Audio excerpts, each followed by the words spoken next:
Hello दोस्तों, स्वागत है आप सभी का आपके अपने चैनल द नेक्स्ट लेवल में। आज के वीडियो में हम बात करेंगे साइंस के बहुत ही महत्वपूर्ण प्रश्न के बारे में जो रेलवे एग्जाम में पूछे जाने की संभावना है। तो मैं इस वीडियो को शुरू करता हूं।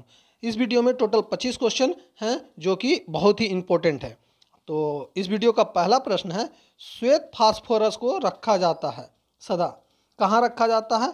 बेंजीन में, किरोसिन में, ईथर में, जल में। तो इस प्रश्न का सही उत्तर हो जाएगा बेंजीन में। श्वेत फास्फोरस को कहाँ रखा जाता है? बेंजीन में। अब चलते हैं अगले प्रश्न की ओर। अगला प्रश्न है क्वेश्चन नंबर 2, इलेक्ट्रॉन लैंप का आविष्कार किसने किया? ऑप्शन दिया हुआ है फोर्ड ने, मार्कोनी ने, एडिसन ने, इनमें से कोई नहीं। तो इस प्रश्न का सही उत्तर हो जाएगा फोर्ड ने। इलेक्ट्रॉनिक लैंप का आविष्कार फोर्ड ने किया था। अब चलते हैं अगले प्रश्न की ओर। अगला प्रश्न है, लाल पीकॉक ब्लू रंग को मिला देने से कौन सा रंग बनेगा? लाल और पीकॉक ब्लू को मिलाने से कौन सा रंग बनेगा? ऑप्शन दिया हुआ काला, सफ़ेद, पीला, हरा। तो इस प्रश्न का सही उत्तर हो जाएगा सफ़ेद। लाल और पीकॉक ब्लू को मिलाने से सफ़ेद रंग बनेगा। अब चलते हैं अगले प्रश्न की ओर। अगला प्रश्न है क्वेश्चन नंबर 4, फेफड़ों की कुल वायु क्षमता होती है। फेफड़ा में टोटल कितनी वायु रखी जाती है यह पूछा जा रहा है। तो ऑप्शन दिया हुआ है 2 से 3 लीटर, 6 से 8 लीटर, 4.5 से 5 लीटर, या इनमें से कोई नहीं। तो इस प्रश्न का सही उत्तर हो जाएगा 6 से 8 लीटर। अगला प्रश्न है क्वेश्चन नंबर 5, मानव शरीर में फेसियल हड्डियों की संख्या कितनी होती है? ऑप्शन दिया हुआ 5, 17, 8, 14। तो इस प्रश्न का सही उत्तर हो जाएगा 14। अगला प्रश्न है क्वेश्चन नंबर 6, किस तत्व की कमी के कारण बेरी बेरी रोग होता है? बेरी बोरी रोग किस तत्व की कमी के कारण होता है? Thiamine, riboflavin, cobalamin, niacin. तो इस प्रश्न का सही उत्तर हो जाएगा ऑप्शन नंबर ए, थियामीन। अब चलते हैं अगले प्रश्न की ओर। अगला प्रश्न है क्वेश्चन नंबर 7, मायोपिया में होता है।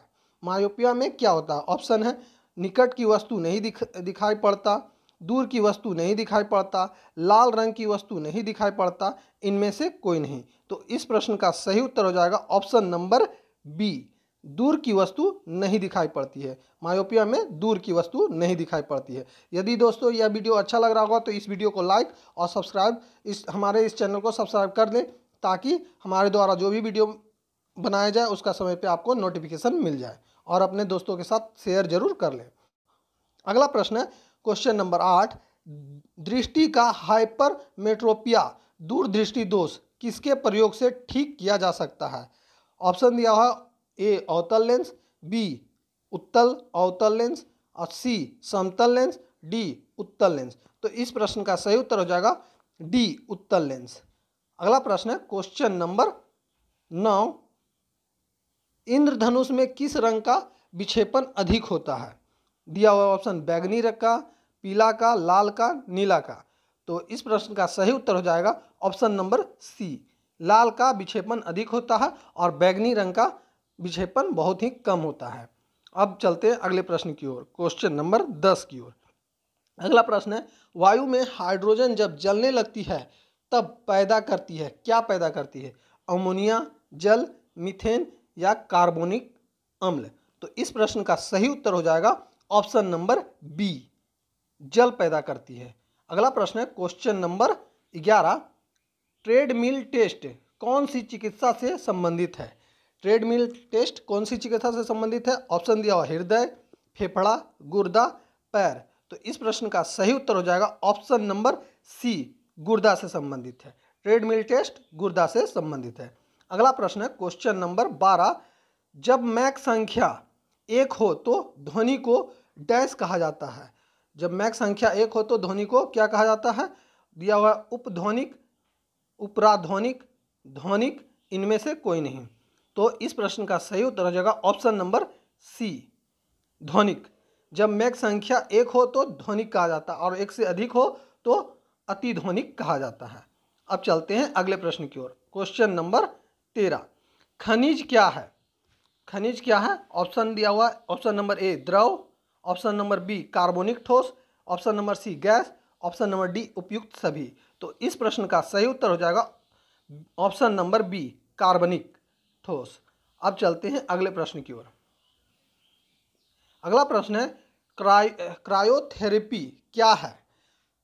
ऑप्शन नंबर ए गर्भ उपचार, ऑप्शन नंबर बी बर्फ द्वारा उपचार, ऑप्शन नंबर सी मालिश द्वारा उपचार, ऑप्शन नंबर डी किरणों द्वारा उपचार।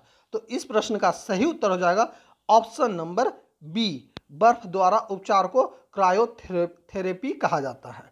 अब चलते हैं अगले प्रश्न की ओर। अगला प्रश्न है क्वेश्चन नंबर 15, चोट लगने पर रक्त स्राव को रोकने एवं रक्त जमने में कौन सा तत्व सहायक है?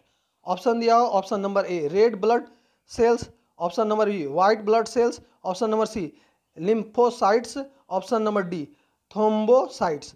तो इस प्रश्न का सही उत्तर हो जाएगा ऑप्शन नंबर डी थ्रोम्बोसाइट। अगला प्रश्न की ओर अब चलते हैं।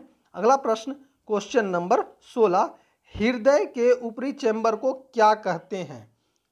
ऑप्शन दिया हुआ ए निलय, ऑप्शन नंबर बी आलिंद, ऑप्शन नंबर सी ए और बी दोनों, ऑप्शन नंबर डी इनमें से कोई नहीं। तो इस प्रश्न का सही उत्तर हो जाएगा ऑप्शन नंबर बी आलिंद। आलिंद कहा जाता है, हृदय के ऊपरी चैम्बर को आलिंद कहा जाता है। अब चलते हैं अगले प्रश्न की ओर। अगला प्रश्न है क्वेश्चन नंबर 17, रक्त का कार्य है, रक्त का क्या कार्य है? ठीक, ऑप्शन दिया हुआ है, ऑप्शन नंबर ए ऑक्सीजन की आपूर्ति, ऑप्शन नंबर बी वृद्धि कारकों को ले जाना, ऑप्शन नंबर सी ए और बी दोनों, ऑप्शन नंबर डी इनमें से कोई नहीं। तो इस प्रश्न का सही उत्तर हो जाएगा ऑप्शन नंबर सी ए और बी दोनों, यानी कि रक्त का कार्य ऑक्सीजन की आपूर्ति और वृद्धि कारकों को ले जाना, ये दोनों है। अगला प्रश्न है क्वेश्चन नंबर 18। क्वेश्चन नंबर 18 में दिया हुआ है मरकरी है, मरकरी क्या है? यह है क्वेश्चन। ऑप्शन नंबर ए दिया हुआ ठोस धातु, ऑप्शन नंबर बी द्रव धातु, ऑप्शन नंबर सी ठोस अधातु, ऑप्शन नंबर डी द्रव अधातु। तो इस प्रश्न का सही उत्तर हो जाएगा द्रव धातु, यानी मरकरी क्या है? तो द्रव धातु है। अगला प्रश्न है क्वेश्चन नंबर 19, निम्नलिखित में कौन सी मानव शरीर में सबसे लंबी और भारी हड्डी होती है? क्वेश्चन, तो इसका ऑप्शन दिया हुआ है ulna, option number B tibia, option number C fibula, option number D femur. तो इस प्रश्न का सही उत्तर हो जाएगा ऑप्शन नंबर डी फीमर। अब चलते हैं अगले प्रश्न की ओर। अगला प्रश्न जो कि क्वेश्चन नंबर 20 है, निम्नलिखित में से किस ध्वनि का तारत्व अधिक है? किस ध्वनि का तारत्व अधिक है? पुरुषों की ध्वनि का, शेर का दहाड़ना, मच्छर की भिनभिनाहट, इनमें से कोई नहीं। तो इस प्रश्न की सही उत्तर हो जाएगा ऑप्शन नंबर सी, मच्छर की भिनभिनाहट का तारत्व बहुत अधिक है। अगला प्रश्न है क्वेश्चन नंबर 21, मधुमक्खी दंश से एक अम्ल छूटता है जिसके कारण दर्द और जलन होती है, वह अंततः क्षेपित अम्ल कौन सा है? तो ऑप्शन दिया हुआ एसिटिक अम्ल, सल्फ्यूरिक अम्ल, सिट्रिक अम्ल, मिथेनोइक अम्ल। तो इस प्रश्न का सही उत्तर हो जाएगा ऑप्शन नंबर डी मिथेनोइक अम्ल। मधुमक्खी दंत से क्या निकलता है? तो मिथेनोइक अम्ल निकलता है। अब चलते हैं अगले प्रश्न की ओर। अगला प्रश्न है क्वेश्चन नंबर 22, निम्नलिखित में किसकी भेदन क्षमता अधिक है? ऑप्शन दिया हुआ ए अल्फा किरणें की, बी बीटा किरणें की, सी गामा किरणें की, डी न्यूट्रॉन की। तो इस प्रश्न का सही उत्तर हो जाएगा ऑप्शन नंबर सी गामा किरणें की। गामा किरणें की भेदन क्षमता सबसे अधिक होती है। अगला प्रश्न है क्वेश्चन नंबर 23, निम्नलिखित में से कौन सा एक सीमेंट का मुख्य घटक है? तो इसमें ऑप्शन दिया हुआ है जिप्सम, बी दिया हुआ चूना पत्थर, सी मृतिका, डी भस्म। तो इस प्रश्न का सही उत्तर हो जाएगा ऑप्शन नंबर बी चूना पत्थर। अगला प्रश्न है क्वेश्चन नंबर 24, कृत्रिम वर्षा या मेघ विजन के लिए प्रायः प्रयोग किया जाने वाला रासायनिक द्रव है। तो ऑप्शन दिया हुआ silver iodide, option number B sodium chloride, option number C सूखी बर्फ यानी ठोस CO2, ऑप्शन नंबर डी उपयुक्त सभी। तो इस प्रश्न का सही उत्तर हो जाएगा सिल्वर आयोडाइड। कृत्रिम वर्षा या मेघ विजन के लिए प्रायः प्रयोग किया जाने वाला रासायनिक द्रव है सिल्वर आयोडाइड। अगला प्रश्न है क्वेश्चन नंबर 25, और इस वीडियो का आखिरी प्रश्न है, रूमेटिक हृदय रोग का इलाज किसकी मदद से किया जाता है?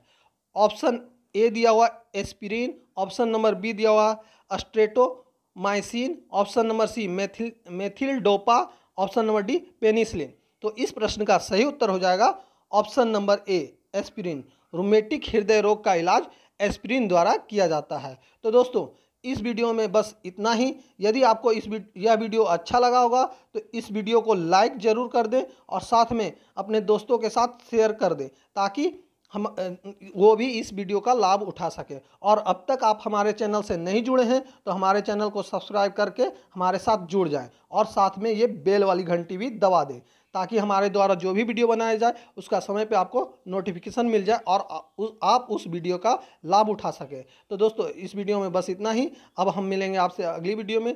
Thank you. जय हिंद। वंदे मातरम।